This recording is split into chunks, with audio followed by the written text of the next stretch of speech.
I'm Susan Shorn. I'm a second-degree black belt training at Sundragon Martial Arts in Austin, Texas. I'm also the author of Smile at Strangers, Lessons in the Art of Living Fearlessly. She's very intense. She's very focused, and she loves to fight. Very fierce, very smart, a small mean streak. Sundragon is not just a karate school, it's a nonprofit organization, and our mission is to teach violence prevention, and we do that through our martial arts program and through self-defense instruction. I was a small kid growing up, and I developed sort of a small personality, so starting martial arts was a way of making myself as big as I felt I deserved to be in the world. I used to break stuff a lot.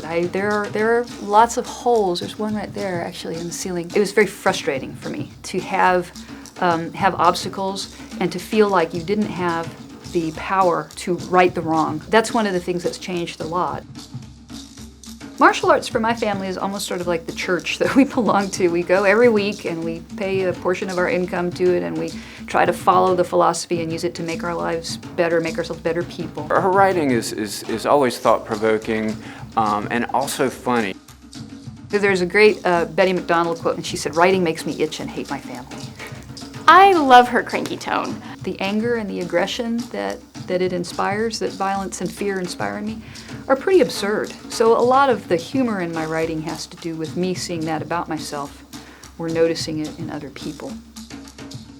A lot of what I was learning in karate and in self-defense, just naturally, the natural instinct for me was, I got to tell other people about this. I got to spread this around, and I have to say it in a way that makes sense to me. I have to make sure that it's adding up, that it really means what I think it means, and the only way for me to do that is to write it down. She's always trying to dig under to find out what the truth is. For Susan, writing is so much of how she explains to herself the world. She brings a very well-articulated understanding of violence and sort of the way violence affects all of us.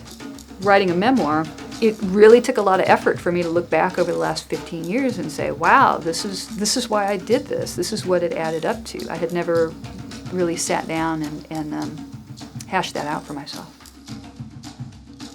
Well, it would be great if lots and lots of women started taking karate because of this book, but they don't have to.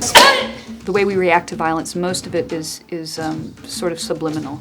And I like to try and get people to look at our feelings about violence and our understanding of violence more rationally and more consciously, because I think we would make very different decisions about our behavior if we did that.